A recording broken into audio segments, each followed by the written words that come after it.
नमस्कार, मैं हूं दीपाली राणा। आप देख रहे हैं मिड कैप मंत्रा। शुरुआत करेंगे इस वक्त की हेडलाइंस के साथ।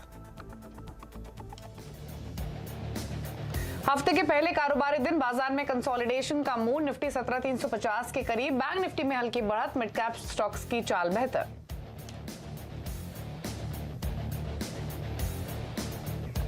क्रूड के उछाल ने बिगाड़ा ओएमसीज और पेंट स्टॉक्स का मूड। 3% फिसले बीपीसीएल, एचपीसीएल। पेंट स्टॉक्स पर भी दबाव, लेकिन ओएनजीसी में दिखा 2% का उछाल।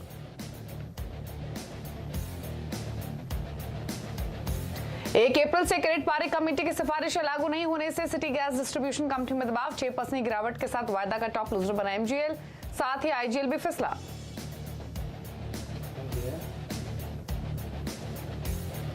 मार्च में अच्छी बिक्री के दम पर ऑटो स्टॉक्स में तेज रफ्तार। बजाज ऑटो, हीरो मोटोकॉर्प और मारुति में 2 से 3% का उछाल।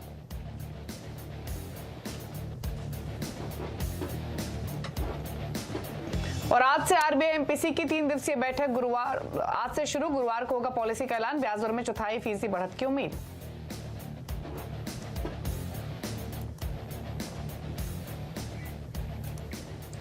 आप देख रहे हैं मिड कैप मंत्रा। और पिछले सेशन की अच्छी तेजी के बाद बाजार में आज कंसोलिडेशन देखने को मिल रहा है। एक दायरे में ट्रेडिंग हो रही है जहां निफ्टी आपको बिल्कुल फ्लैट कारोबार करते हुए दिखाई देगा।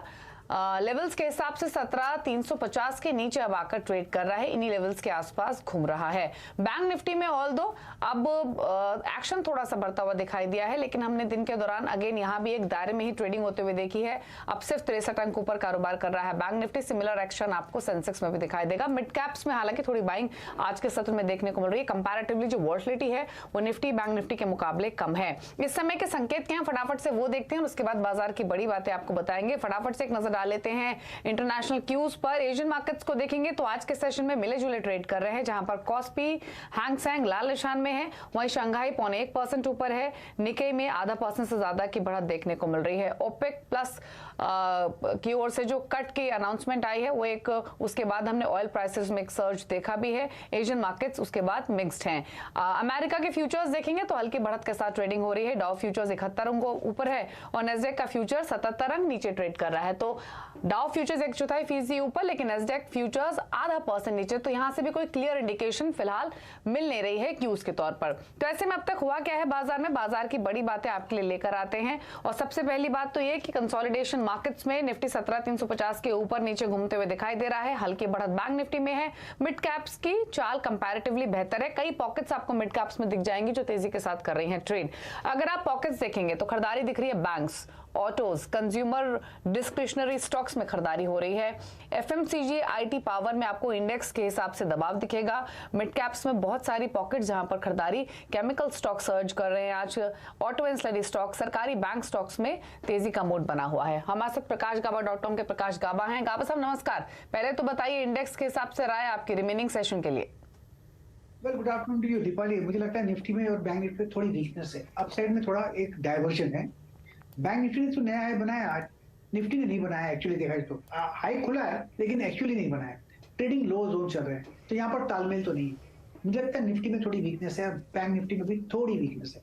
लो लेवल देखने को मिल सकता है, लेकिन आज बाय तो नहीं करना चाहिए। ट्रेड स्टॉक स्पेसिफिक हो तो ठीक है, अदरवाइज मेरे ख्याल से थोड़ा संभलना चाहिए। आज वॉल्यूम भी कम है फाइनेंशियल, ठीक है। तो इंडेक्स पर और 2 दिन छुट्टी भी है और फ्राइडे को, ठीक, तो एंटायर वीक ऐसे ही रहे। ठीक है। तो इंडेक्स पर ट्रेड नहीं लेते हैं, स्टॉक्स पर ही फोकस करते हैं जैसे गाबा साहब ने बताया। तो गाबा साहब स्टॉक स्पेसिफिक एक्शन तो भरपूर है आज के सत्र में, तो बताइए आपने कौन से ट्रेड्स निकाले हैं? मुझे कोल इंडिया अच्छा लगता है, काफी बढ़ चुका है, नो डाउट अबाउट इट, लेकिन मुझे लगता है अब भी इस पे एक अपमूव बाकी है। अब ट्रेड कर रहा है 218 के आसपास, 219 के आसपास। ये 222 तक जा सकता है, हो सकता है 1-2 दिन लगे उसके लिए। स्टॉक होगा 217, 217। कोल इंडिया पर ध्यान देना चाहिए ऑन द लॉन्ग साइड। दूसरा स्टॉक जो मुझे पसंद है इस वक्त, मैं वो कहूंगा शायद प्रॉम्प्टन में एक अपमूव मिल सकता है। साइडवेज जोन है, एक हल्की सी बुलिशनेस दिखाई दे रही है। पॉसिबल है कि एक अपमूव मिले। ट्रेड करा 296 पर। Next time near term target होगा 300 के, टॉप होगा 295 बस। तो रिस्क रिवॉर्ड रेशियो फेवर में इसे कह सकते हैं कि लिमिटेड बाय मूव प्रॉम्प्टन में। ओके, तो क्रॉम्पटन ग्रीव्स में खरीदारी की सलाह, कोल इंडिया में एक तेजी का ट्रेड ले सकते हैं। क्रॉम्पटन ग्रीव्स आपको 1% ऊपर दिखाई देगा 296 के लेवल्स पर। कोल इंडिया में भी तेजी आज के सेशन में बनी हुई है, 5 रुपए ऊपर 219 के लेवल्स पर, और परसेंटेज टर्म्स में 2.5% की बढ़त देखने को मिल रही है। फटाफट से लाते हैं मिड कैप्स का एक्शन। मिड कैप इंडेक्स आपको 1.4% ऊपर दिखाई देगा, लेकिन पॉकेट्स काफी सारी हैं जहां पर तेजी आज के सेशन में देखने को मिल रही है। और इंडेक्स हालांकि ऊपरी स्तरों से थोड़ा नीचे जरूर आया है, लेकिन एक एक करके पॉकेट्स आपके स्क्रीन पर लेकर आते हैं। शुरुआत करेंगे सरकारी बैंकों के साथ। Indian overseas bank, union bank, IDBI bank, UCO bank में 5-5.5% तक के अपमूव्स देखने को मिल रहे हैं आज के सत्र में। फार्मा स्टॉक्स में सेलेक्ट बाइंग दिखेगी, लेकिन खरीदारी है। ऑल्दो दिन के ऊपरी स्तरों से ये स्टॉक वापस थोड़ा सा नीचे जरूर आते हुए दिखाई दिए, लेकिन अभी भी 2.5% ऑन एन एवरेज तेजी है। लॉरस, नेटको और ग्लेनमार्क फार्मा में। पेनिशा बायो 5% से ज्यादा तेजी दिखा रहा है। आईटी एज एन इंडेक्स आपको लाल निशान में दिखाई देगा, लेकिन मिड कैप्स में आपको स्टॉक्स दिखेंगे जो तेजी में है। न्यूक्लियस सॉफ्टवेयर 7% ऊपर, सिग्निटी टेक में 6.5% का मूव, अकेलिया काली सॉल्यूशन 4.5%, सोनाटा सॉफ्टवेयर भी 4% की तेजी के साथ कर रहा है ट्रेड। जोरदार तेजी है आज केमिकल स्टॉक्स में। लक्ष्मी ऑर्गेनिक 7% ऊपर, बालाजी अमाइंस 6-7% ऊपर, बोडल केमिकल्स, क्लीन साइंस भी 3 से 5% ऊपर ट्रेड करते हुए। ऑटो स्टॉक्स फोकस में, ऑटो एंसरी स्टॉक्स में भी तेजी। जेबीएम ऑटो 7.5% ऊपर, मेनन बियरिंग 6.5% ऊपर, मिंडा कॉर्प में 6.5% का मूव, मुंजाल ऑटो 5.5% ऊपर ट्रेड करते हुए आज के सेशन में। तो ये रहे ऑटो एंसरी शेयर्स जो तेजी दिखा रहे हैं। लेकिन आज का जो पूरा फोकस है वो कच्चे तेल पर बना हुआ है। कच्चे तेल के दामों में भारी उछाल दर्ज हुआ है। दरअसल रूस और ओपेक देशों ने दिसंबर तक 16 लाख बैरल उत्पादन घटाने का फैसला लिया है, लेकिन उत्पादन कटौती पर का भारत पर क्या असर होगा, इसके मायने क्या हैं, ये सब बातें समझाने के लिए मेरे सहयोगी नीरज वाजपेयी मौजूद है। नीरज जी, पहले तो इनफैक्ट एक रिएक्शन तो हम देख रहे हैं, एनालिस्ट तो अब $100 तक जाने की बात भी कर रहे हैं, लेकिन सबसे बड़ा सवाल तो यही कि उत्पादन कटौती को लेकर क्या डिसीजन लिया गया है, ये क्यों लिया गया है, क्या मायने हैं इसके? देखिए, ये बहुत ही अनएक्सपेक्टेड मूव था ओपेक कंट्रीज़ की तरफ से, और ओपेक प्लस कहें तो रशिया भी उसमें जुड़ जाता है। तो उन लोगों ने आज उनकी जो बैठक होने वाली है टेक्निकल कमेटी की, उस बैठक से पहले ही उन्होंने ये तय कर लिया कि उनको प्रोडक्शन कट करना, और ये मैसिव कट है क्योंकि लगभग सभी देशों ने प्रोडक्शन कट किया। इसमें सऊदी अरब ने 5 लाख बैरल पर डे किया और इराक ने 2,11,000। रशिया का 5 लाख बैरल का ऑलरेडी कट चल रहा था जो जून तक था, लेकिन उसको उन्होंने कंटिन्यू कर दिया है दिसंबर तक। तो यानी गैबॉन से लेकर सऊदी अरब तक अगर सबको हम जोड़ें तो 16.5 लाख बैरल की कटौती इन्होंने कर दी है। इसके पीछे वो तर्क ये दे रहे हैं कि प्राइस स्टेबलाइज करने के लिए बहुत ज़रूरी था कि प्रोडक्शन को कट किया जाए, क्योंकि सप्लाई कहीं ना कहीं ज़्यादा थी। आपको याद होगा कि पिछले 1 महीने में ऑयल के प्राइसेस काफ़ी करेक्ट हुए थे और ब्रेंट ऑयल $72 तक आ गया था। उसके बाद 75-78 के बीच में कहीं ना कहीं एडजस्ट होने की कोशिश करा था, लेकिन वॉलेटिलिटी काफ़ी थी। ये बात सच है कि पिछले 10 दिन में 16% ऑयल चढ़ा है। तो उन्होंने इस लॉजिक को देते हुए अपने प्रोडक्शन में कट किया। इसके पीछे एक और तर्क ये है कि बहुत सारे जानकारों का ये मानना है कि अगर चीन और भारत को छोड़ दे, जहां डिमांड काफ़ी तेज़ है और काफ़ी ज़्यादा है इस समय, बाकी पूरी दुनिया में डिमांड कहीं ना कहीं घट रही है। तो उसकी वजह से अगले जून के बाद के 6 महीने तेल का उत्पादक देशों या एक्सपोर्टर्स के लिए काफ़ी मुश्किल भरे हो सकते हैं। तो उस वक्त प्राइस स्टेबलाइज करना बड़ा मुश्किल होगा, इसलिए उन्होंने पहले ही प्रोडक्शन कट कर दिया जिससे कि प्राइस एक इक्वल लेवल पे स्टेबलाइज हो जाए।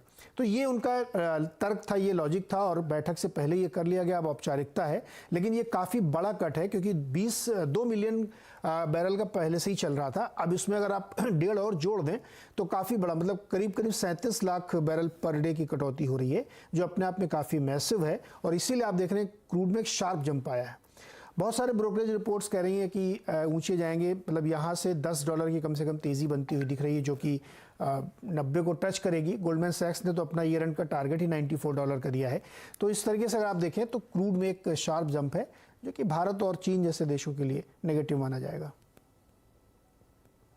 इनफैक्ट नीरज जी, ये समझना बहुत जरूरी है कि भारत पर इसका क्या असर होगा, क्योंकि $90 $100 की तो बात अब शुरू हो गई है इस डेवलपमेंट के बाद, लेकिन क्या इम्पैक्ट भारत पर देखते हैं?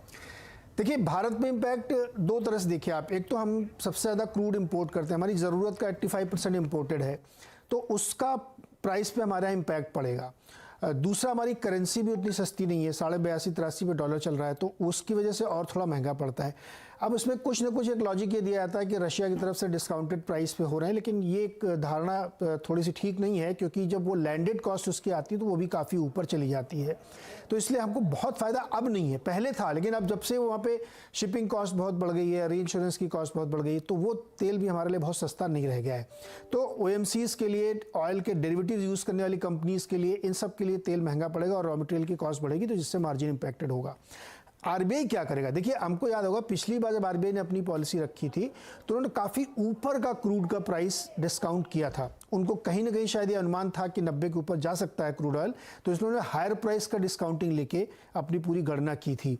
लेकिन अगर क्रूड इस तरीके से 90 के ऊपर $100 तक जाता है तो फिर वो सारी गणनाएं दोबारा से करनी पड़ेंगी, क्योंकि पिछले बार जो महंगाई का आंकड़ा आया था वो बढ़ के आया था और अभी संभावना लग नहीं रही कि महंगाई नीचे आएगी। तो RBI के लिए बहुत चैलेंज है, रेट पे भी इसका असर पड़ेगा। जो पॉलिसी आने वाली है 6 तारीख को, हमें लगता है कि उसमें भी ब्याज दरें बढ़ेंगी और ओवरऑल इकोनॉमी के लिए एक दिक्कत, क्योंकि हमने, अगर आपको याद होगा तो सरकार ने भी अपनी पूरा बजट, पूरी फिस्कल पॉलिसी $75 के आसपास जाके एडजस्ट करते हैं, लेकिन अब क्रूड उससे बाहर निकल रहा है, तो इंडियन मार्केट के लिए थोड़ा सा नेगेटिव है। नीरज जी, क्विकली, अब RBI पॉलिसी का आपने जिक्र किया ही है, तो क्या एक्सपेक्ट करना चाहिए फिर अब? देखिए, मुझे लगता है कि 25 बेसिस पॉइंट एक रेट हाइक अभी आनी है। कुछ लोगों का मत है कि इस बार स्किप कर देना चाहिए, लेकिन स्किप करेंगे नहीं, क्योंकि एक प्रूडेंट डिसीजन ये कहता है कि अगर आपके ऊपर फेड ने बढ़ाने के बाद एक प्रेशर बना दिया है, क्रूड भी ऊपर चला गया है, तो इसको छोड़ देना इन्फ्लेशनरी होगा।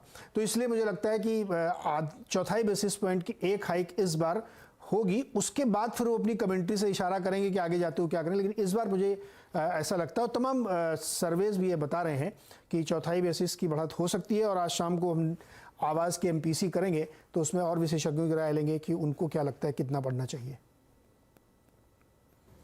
बिल्कुल, तो 3 दिन की मीटिंग, 6 अप्रैल को पॉलिसी अनाउंसमेंट, और एक्सपेक्टेशंस तो यही है कि 25 बेसिस पॉइंट का हाइक हो सकता है। और आज ठीक 4:30 बजे हमारा स्पेशल शो आप देख सकते हैं, आवाज़ MPC, जहां पर पूरा एनालिसिस होगा, कितना हाइक हो सकता है, क्या स्टेटमेंट्स आ सकते हैं और उसका लाइकली इंपैक्ट क्या हो सकता है वेरियस फ्रंट्स पे। शुक्रिया नीरज जी इस मुद्दे पर बातचीत करने के लिए, ऑयल में जो सर्ज आया है, जो डिसीजन लिया गया है, उसके इंपैक्ट को बताने के लिए। मार्केट्स हालांकि अभी देखेंगे तो अगेन दायरे में ही ट्रेडिंग होते हुए आपको दिखाई देगी, लेकिन हाँ, स्टॉक स्पेसिफिक एक्शन भरपूर है।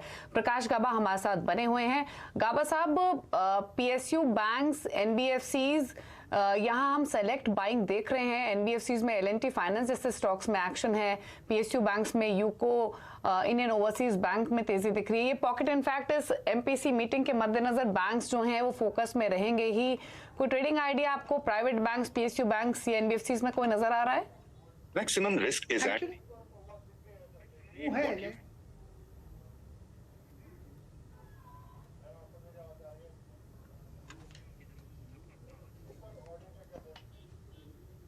गाबा साहब की चलिए ऑडियो नहीं आ रही है, उनसे बातचीत करेंगे थोड़ी देर में रिकनेक्ट करके, थोड़ा ऑडियो इश्यूज हैं। लेकिन इस बीच एक खबर आपको और बताते हैं। दरअसल 1 अप्रैल से शुगर, ब्लड प्रेशर जैसी बीमारियों की दवाएं सस्ती हो गई हैं। ये जरूरी दवाओं की लिस्ट में नई दवाओं को शामिल करने का असर है। क्या है और डिटेल्स, ये बताने के लिए दीपाली नंदा हमारे साथ मौजूद हैं। तो दीपाली, बताइए कौन कौन सी दवाएं हैं जो सस्ती हुई हैं, कितनी सस्ती हुई हैं और महंगाई बढ़ने का इन पर कितना असर हुआ है? देखिए, दिल की बीमारी, डायबिटीज, बुखार, फ्लू, इस तरह की जितनी भी करीब 651 दवाइयां हैं वो 1 अप्रैल से सस्ती हो गई हैं। और ऐसा इसलिए हुआ है कि सरकार पहले ही इन 651 दवाइयों को national essential list of medicine में डाल चुकी है और इस लिस्ट में डालने के बाद करीब करीब 16% तक इनके दाम सस्ते किए गए हैं। हालांकि ये जो पूरी सफाई है सरकार की तरफ से जारी की गई है वो इस वक्त जब ऑपोजिशन पार्टी ने इसे एक बड़ा मुद्दा बना लिया है। लगातार विपक्षी पार्टियां ये कह रही हैं कि नए वित्त वर्ष से महंगाई की मार अब दवाइयों पर भी देखने को मिलेगी। तो इसी पर ही सफाई जारी करते हुए स्वास्थ्य मंत्रालय की तरफ से बताया गया है कि जिन दवाइयों पर 12% WPI का असर देखने को मिल रहा है वो पहले से ही 16% तक उनके दाम घटाए जा चुके हैं। ऐसे में ओवरऑल देखें तो सरकारी अनुमान के मुताबिक जो एसेंशियल मेडिसिन है जिनकी संख्या 651 है उनके दाम 6.73% तक घट गए हैं। तो सरकार का ये मानना है कि WPI 12% तक हमें दिखी है जाती हुई, लेकिन अगर हम ज़रूरी दवाइयों की बात करें जिसमें डायबिटीज़ की, ब्लड प्रेशर की, फ्लू बुखार की दवाइयाँ शामिल हैं, उनके दाम पहले ही एसेंशियल लिस्ट ऑफ मेडिसिन में डाल दिए गए हैं, जिसके चलते ज़्यादा जो बेतहाशा महंगाई का असर है इन दवाइयों के दाम पर देखने को नहीं मिलेगा।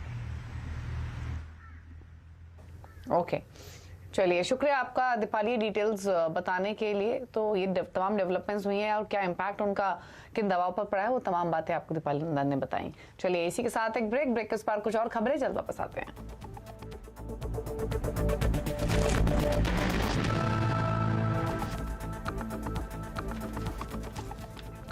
आप देख रहे हैं मिड कैप मंत्रा और कुछ और खबरें आपको बताते हैं। गूगल, मेटा, ट्विटर और एप्पल जैसी बड़ी टेक कंपनियों को झटका लगा है। सूत्रों के मुताबिक लिस्टिंग चार्जेस और प्री लोडेड ऐप को लेकर टेक कंपनियों की मनमानी पर लगाम लगाने के लिए सख्त कानून बनाए जा सकते हैं।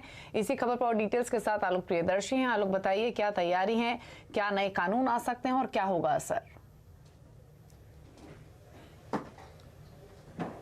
देखिए, स्टैंडिंग कमेटी ऑफ फाइनेंस की सिफारिश पर जो देश में डिजिटल कंपटीशन लॉ बनाने की तैयारी चल रही है वो बिल्कुल अंतिम चरण में है। CNBC आवाज को सूत्रों से जानकारी मिली है कि जो ग्लोबल 4 कंपनियां हैं, एप्पल, मेटा, गूगल और ट्विटर जैसी कंपनियां, इनकी जिस तरह से मनमानी इस वक्त चल रही है, खासतौर से अगर लिस्टिंग चार्जेस की बात करें उस पर, साथ ही साथ जो प्री लोडेड ऐप्स को लेकर इस पर लगाम लगाने के लिए सरकार एक कमेटी बनाई गई थी MCA सचिव की अध्यक्षता में। उसकी जो आखिरी जो बैठक हुई थी उसमें हमें जानकारी मिल रही है कि इन पूरे मुद्दों पर सहमति बनी है कि जो खासतौर से छोटी कंपनियां हैं, जो घरेलू स्टार्टअप्स हैं, इनको किस तरह से राहत दी जाए, उस पर काफी एक लंबी चर्चा हुई है और इस पर सहमति बनी है। खासतौर से जो लिस्टिंग चार्जेस, जो अभी करीब 26% तक लिस्टिंग चार्जेस लग जाती हैं इन कंपनियों को, और उनके मुनाफे में जो शेयरिंग होती है उसको घटाकर 10 से 15% लाने की तैयारी है।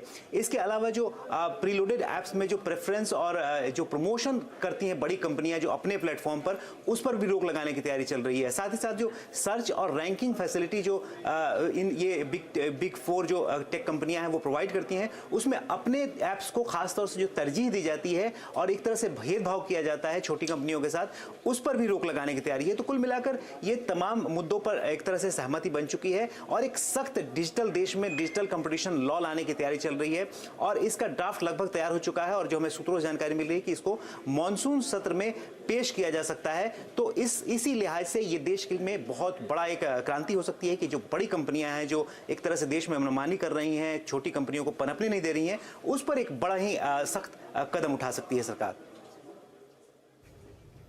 ओके, शुक्रिया आपका आलोक की डिटेल्स बताने के लिए। तो नया ड्राफ्ट बन सकता है, मॉनसून सेशन में पेश भी हो सकता है और सीधा असर होगा जो बड़ी टेक कंपनीज है, फिर चाहे वो गूगल हो, एप्पल, मेटा जैसी कंपनीज पर। चलिए आगे बढ़ेंगे और आपको बता दें, नीता मुकेश अंबानी कल्चरल सेंटर की ओपनिंग वीकेंड में सुर्खियों में रही। 3 दिन तक चले इस मेगा इवेंट में बॉलीवुड, हॉलीवुड, स्पोर्ट्स और राजनीति से जुड़ी हस्तियों ने शिरकत की, लेकिन सबसे ज्यादा लाइमलाइट में रहा रिलायंस फाउंडेशन की चेयरपर्सन नीता अंबानी का डांस परफॉर्मेंस। आपको दिखाते हैं उसकी एक झलक। रघुपति राघव राजा राम, पतित पावन सीताराम, सीताराम सीताराम, भज प्यारे तू सीताराम। हम चाहते हैं कि यह ऐसा केंद्र बने जो कला, संस्कृति और ज्ञान की त्रिवेणी का संगम हो।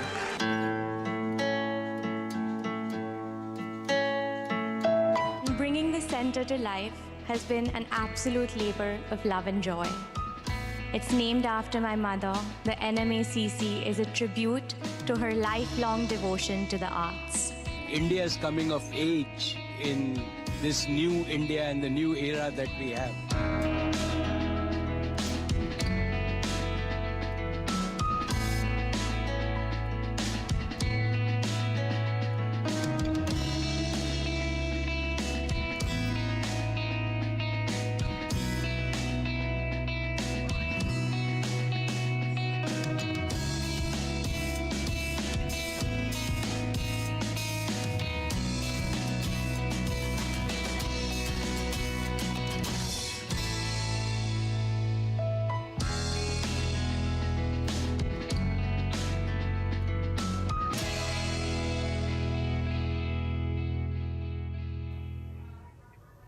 और बात करते हैं क्लास नंबर 1 के अपडेट की। इस हफ्ते हमारे साथ निर्मंग के नीरव छेड़ा, एलकेपी सिक्योरिटीज के रूपक डे और मार्केट एक्सपर्ट राजन शाह। अब तक की अपडेट्स आपको दिखाते हैं। नीरव ने के पोर्टफोलियो से अपडेट है कि उन्होंने एलआईसी में प्रॉफिट को बुक किया है 548.5 के लेवल्स पर। 620 के उनके टारगेट्स थे, बाय कॉल थी।